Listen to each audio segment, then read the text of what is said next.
आज हम बातें करेंगे, उसका थीम है हाय रे मेरी गरीबी का आलम। क्या? हाय रे मेरी गरीबी का आलम। अब मैं अपनी कहानी सुनाऊंगा और हो सकता है उसमें से बहुत सारे आप ही लोगों की मिलती जुलती कहानी होगी। सही है? रेडी हो? बिल्कुल अच्छे से सुनना, कुछ चीजें अगर समझ में आए तो उसको लेके जाना, क्योंकि जिंदगी बहुत लंबी है और अच्छी तरीके से जीना है। ऊपर वाले ने अगर इंसान बना के भेजा तो इंसानों की तरह जी के जाना। सही है कि नहीं? आवाज नहीं आ रहा। अगर ऊपर वाले ने इंसान बना के भेजा है तो इंसानों की तरह जी के जाना। सही है? ओके, तो बात करते हैं। मेरा जन्म 1978 में एक बहुत ही गरीब परिवार में हुआ था। मेरे पिताजी कारीगर थे जो पत्थर का गढ़ाई करते हैं। और जोधपुर जिले में क्या है, सिर्फ बारिश की खेती होती है, पानी नहीं है। तो एकदम खींचतान के सरकारी स्कूल में पढ़ाते थे। एक ही टीचर थे, वो सारे सब्जेक्ट वही पढ़ाते थे। आपके साथ भी ऐसा हुआ? एक मास्टर जी थे, पीपल के पेड़ के नीचे सबको इकट्ठा सारी क्लासें करके पढ़ाते थे। सही है? वही पढ़ाते थे। पढ़ते पढ़ते क्लास 6 में आए और मटिया कलर का नेकर होता है, स्कूल में पहले पहनते थे ना, वो एक नेकर सिलाई थी हमने 4वीं 5वीं क्लास में, और उसका समापन हुआ था 11वीं में।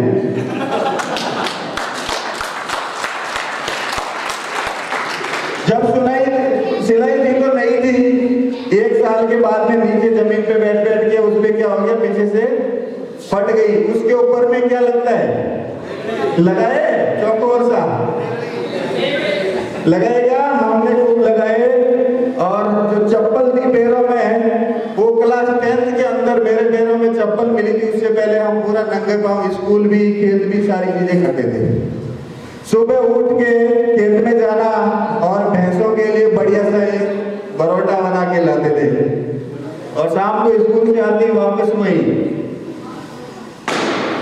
और जैसे ही 10th पास हुए, पिताजी बोले अब तुम अपना खींचो और उड़ो। मेरा काम खत्म हो गया। अब क्या करेगा इंसान? लेकिन किस्मत अच्छी थी, थोड़ा मेहनत किया, ट्राई किया था एक पुलिस की भर्ती के लिए, एक फौज की भर्ती के लिए। तो वहाँ गए थे बीकानेर बिना टिकट के, और वहाँ रैली थी। रैली में भागे दौड़े और लकीली आर्मी के अंदर हम भर्ती हो गए 1996 में।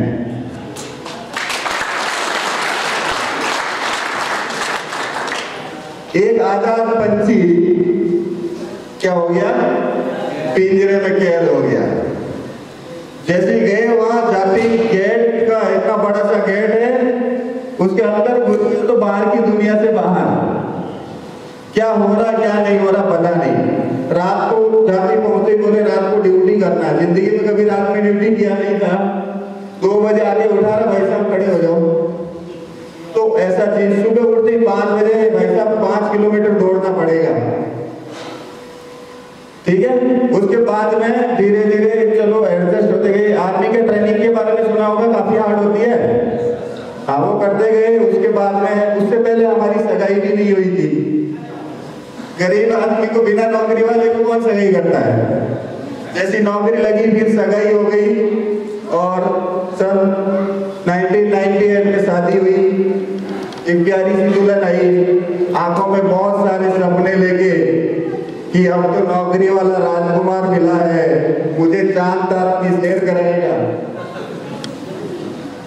और 1 महीना छुट्टी खत्म हुई तो चांद तारों की सैर वाला पहुंच गया आसाम में।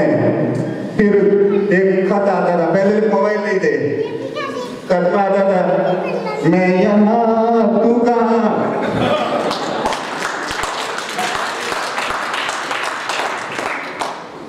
वो खत हमारे पास 15 दिन में पहुंचता था, उसका रिप्लाई वापस आते थे 15 दिन हो जाते थे। धीरे धीरे उसको पता चला कि ये राजकुमार तो ऐसा है, चांद सितारे तो छोड़ो, जो घर वालों ने 4-5 चांद के लिए कुछ सोना का कराया रखा है कि ये गिरवी ना रख दे। दबा देते हैं कि नहीं लोग? सही है। तो उसने जो राजकुमार सोचा था उसकी सपनों की दुनिया को हमने पूरी तरह से उजाड़ के रख दिया। जब जब समय मांगा तब तब नहीं दे पाए। पिताजी बोलते रहे हमने तो शेर समझ के पैदा किया था, तो ये गिद्दड़ कहां से आया? धीरे धीरे शादी के बाद बच्चे हो गए, उसके बाद में साथ रहने लगे। एक तारीख को घंटी बजती थी मोबाइल में, तनख्वाह आती थी 30,000। उस दिन खुशियों की लहर आती थी और हमारे घर में भी हम भी 1 किलो सेव लाते थे। और अगर टमाटर प्याज के भाव ठीक ठाक होते थे तो 1 किलो ले आते थे। बीच बीच में 80-100 रुपए भी गए थे ना, तो 1 पाव प्याज लाते थे तो उसको बोलते थे 3 टुकड़ा करना 1 प्याज का और 3 बार तड़का लगाना। और जैसे सस्ते हो जाते थे तो क्या बोलते थे, ये बड़ा बदबू मार रहे प्याज, इसको 1 बार में 1 खत्म किया कर। समझ में आ रहा है? अरे समझ में आ रहा है तो बोलिए हाँ। तो ये हालत था। फिर धीरे से मोटरसाइकिल खरीद ली और भगवान की दया खूब बरसी, 3 बच्चे हो गए। अब मोटरसाइकिल से कहीं आना जाना होता था तो मेरी बड़ी बेटी थी, उसको आगे बैठाते थे, फिर छोटी बेटी है पीछे, और पीछे मैडम, उनके हाथ में छोटा वाला बच्चा गोदी में। और कम से कम जब वो तैयारी होती थी ना तो कम से कम 10-15 मिनट लगते थे। ऐसे लगते थे हम कहीं चांद की सैर करने जा रहे, रॉकेट पे लॉन्च होने वाले।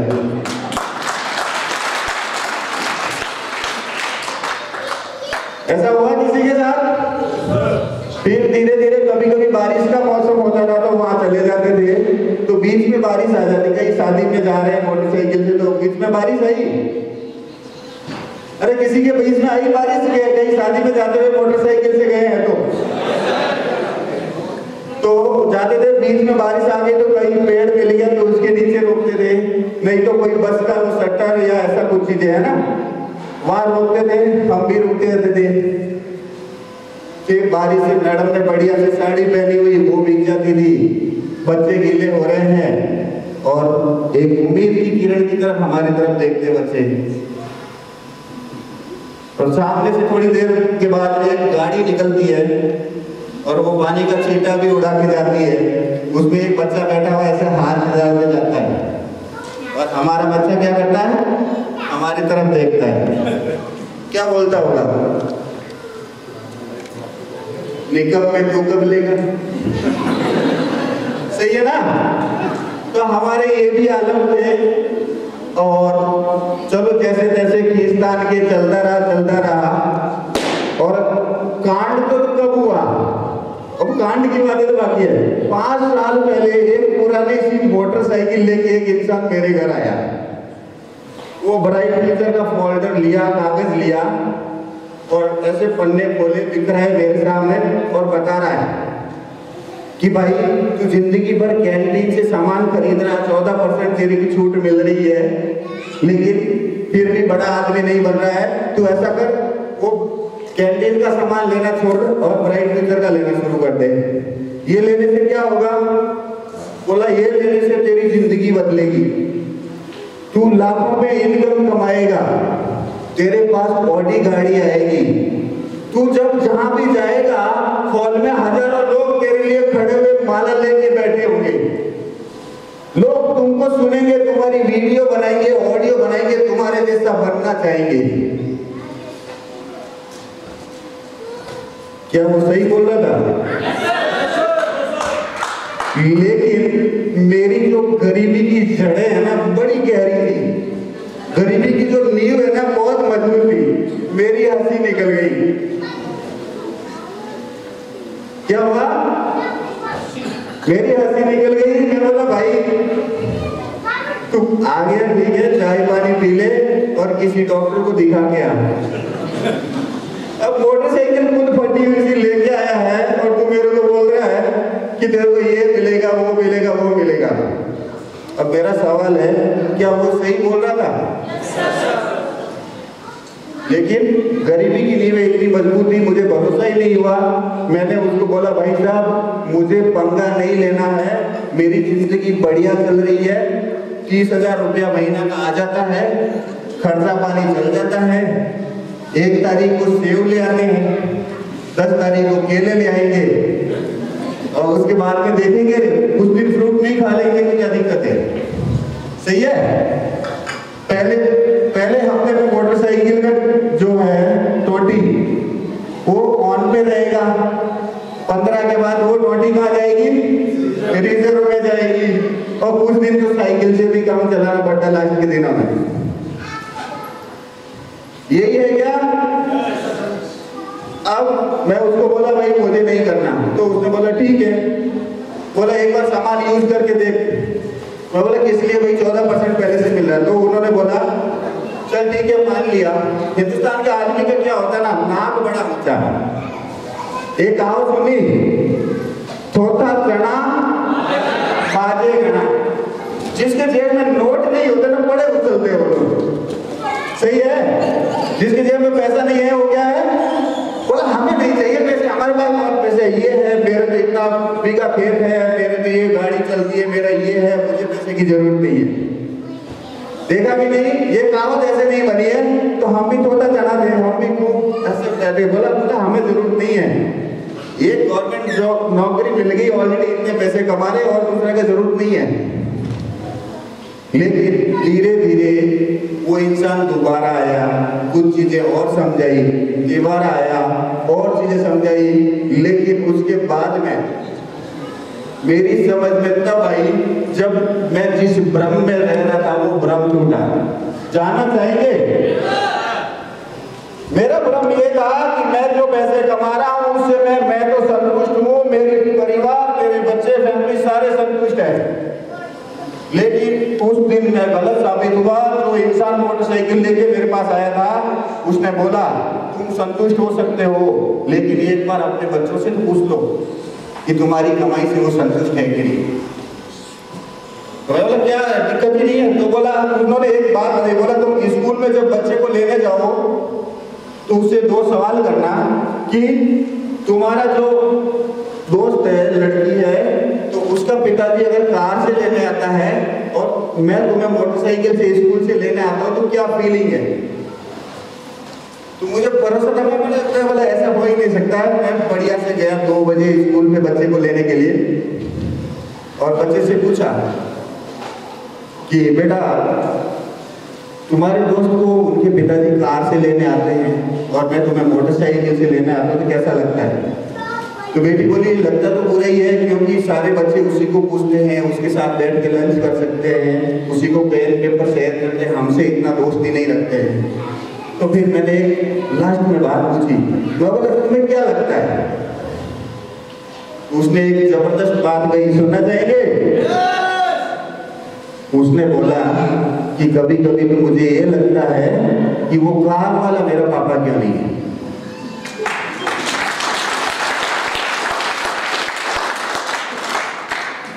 समझ में आया क्या बोला, वो कार वाला मेरा पापा क्यों नहीं है।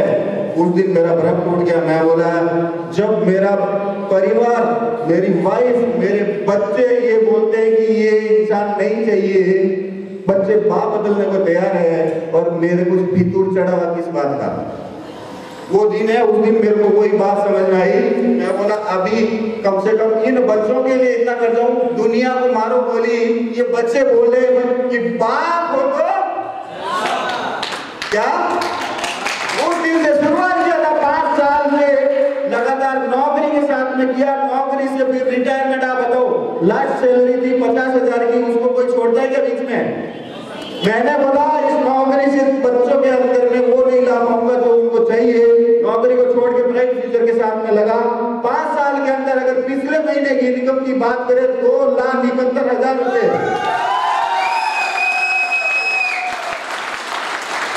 जहां पर नौकरी के अंदर एक मोटरसाइकिल, 19 साल नौकरी में एक मोटरसाइकिल लेके घूमता था, ब्राइट फ्यूचर में 5 साल के अंदर एक सियाज गाड़ी और एक ऑडी Q2 4 जोड़ी वाली लेके घूमता।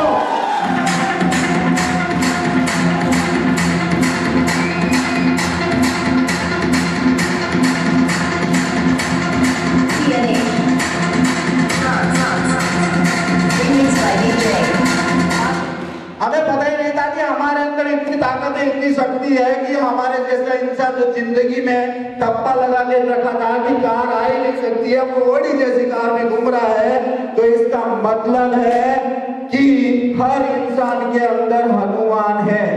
क्या है? हर इंसान के अंदर हनुमान है, बस वो अपनी शक्ति को जगाने की जरूरत है। वो एक इंसान आया था, मेरी शक्ति को जगाया था। अब हनुमान कैसे हैं? एक रामायण में एक कहानी है, जब हनुमान जी छोटे थे, बड़े शैतान पे इधर उधर उछल कूद करते थे, तो उन्होंने एक साधु महाराज का कलश गिरा दिया।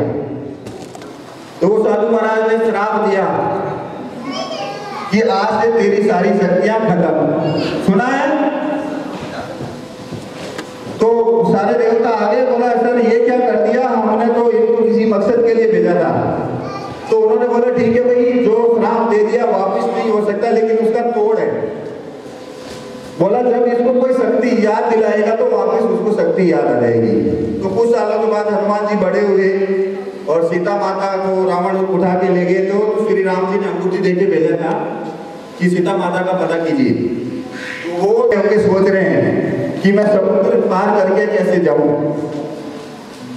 लेकिन उसी टाइम उनकी शक्ति को याद दिलाने के लिए आए थे जिसका नाम था जामवंत जी। पता है? वो आए, बोला तुम हनुमान हो, एक समुद्र की क्या बात करते हो, तुम एक सलाम में 7 समुद्र लांग सकते हो। जैसे याद दिलाया उनकी शक्ति जागी और वो 7 समुद्र पार। तो वही शक्ति है, आप हर एक के अंदर हनुमान है। अपने आप को जगाओ। हम तो एक मैसेंजर है, एक जामवंत की तरह। हमारे पास में वो आए थे, हम आप तक आ रहे हैं। अगर इतने लोगों के घरों के अंदर खुशहाली है, इतने घरों के अंदर अच्छा स्वास्थ्य है, इतने लोग पैसे कमा रहे हैं और हमारी वजह से लोग इतना माला मान सम्मान पहन रहे हैं, यही चीजें अगर आपके लिए भी होगी तो क्या बुरा है? उसके लिए करना क्या है? एक दुकान ही तो बदलनी है। अरे आज तक जहां से आप साबुन, तेल, राशन पानी लेते आए हो, वो क्या करता है? उसके ऊपर MRP देख के पैसा देता है सामान। 1000 का लो, 2000 का लो, 10,000 का लो, कोई गिफ्ट देता है? नहीं देता है। एक दुकान से 10 सालों से 20 सालों से ले रहे हो, क्या बस फ्री में देता है? नहीं देता। तो एक बार बदली करने के बाद में अगर इतना अच्छा मान सम्मान, पैसा, रुतबा, इज्जत, सारी चीजें मिल रही है तो क्या दुकान बदली करनी चाहिए? और अगर आपको ये भी पता है, आज भारत सरकार के आंकड़े बोल रहे हैं कि हर साल करोड़ों बच्चे ग्रेजुएशन पास करते हैं, लेकिन नौकरियां बहुत कम है। सही है कि नहीं? और नौकरियों के लिए हम लोग बच्चों के ऊपर इतना प्रेशर बढ़ा देते हैं कि पढ़ो पढ़ो पढ़ो, नौकरी करो, कोचिंग सेंटरों में भेज देते हैं, लाखों रुपया खर्च कर देते हैं। और आज हिंदुस्तान का युवा को हमने इतना अपंग बना दिया। कबीरनाथ जी आज से कितना कई 100 साल पहले एक दुआ कहते गए थे। जब सतयुग चलता था, लोगों की उम्र 150 साल होती थी, तब बोल के गए, काल करे सो आज कर, आज करे सो अब, पल में बदले हो जाएगा, बहुरी करेगा कब। जब उस टाइम इतनी उम्र होती थी, फिर भी कबीरदास जी बोलते थे कल पे कुछ मत छोड़ो, आज करो। आज लोगों की उम्र 60-70 साल के बाद में भी गेट आउट होने लगे, तो तुरंत करना चाहिए। सही है? नहीं तो जिस मिट्टी में आए थे उसी में मिल जाएंगे, बोलते हैं ना। बोला क्या रखा है, जैसे खाली हाथ आए थे खाली हाथ चले जाएंगे, लेकिन खाली हाथ आने से लेकर खाली हाथ जाने के बीच में जो आपने किया है ना, वो लोगों को याद रहता। सही है? बहुत सारे लोगों का नाम इतिहास के पन्नों में है। क्या हमारे परिवार के किसी सदस्य का है? दादाजी का नाम किस किस को पता है? अपने दादाजी का नाम सभी को पता है। Very nice. उनके दादाजी का नाम किन किन को पता है? उनके दादाजी का क्यों भाई? दूसरे के तो दादाओं पढ़ता था, अकबर, हुमायूं, बाबर और पता नहीं कौन है, सबका नाम याद है, लेकिन हमें अपनी 7 पीढ़ी तक का याद नहीं। कारण क्या है? हाँ, उन्होंने कुछ अलग नहीं किया, हटके नहीं किया था। जितनी पापा की जमीन थे उतनी कोई तो बचा के चले गए, कुछ बेच के भी चले गए। यही है ना? जो था बरकरार रख के चले गए। अगर कुछ अलग करते करते तो उनका समाज में नाम होता, 4 लोग याद करते, लेकिन पीढ़ियां याद नहीं कर रही है। तो अब सोचो घोर कलयुग आ रहा है, आपको क्या लगता है आपको भी याद करेंगे? अभी आप देखो जो बुजुर्ग हो गए ना, जिनकी उम्र 70-80 साल हो गए, जिन्हीं के पिताजी हो जाएंगे ना, अगर वो बोलते हैं ना बेटा मेरी बात सुन, कुछ मैं बता देता हूँ, तो क्या बोलते हैं? आप रहने दो हम देख लेंगे। बोलते कि नहीं? बोलते हैं। हमारे बुजुर्ग कुछ अच्छा एक्सपीरियंस शेयर करना चाहते तो बच्चे नहीं सुनते। क्यों नहीं सुनते? क्योंकि उन्होंने कुछ अलग नहीं किया। एक इंसान था जिसका नाम था धीरूभाई अंबानी, सुना है? जब तक वो जिंदा था राज किसका चलता था? उसी का चलता था कि नहीं? बाद में जाने के बाद क्या हुआ, लेकिन जब तक जिंदा था किसका राज चलता था?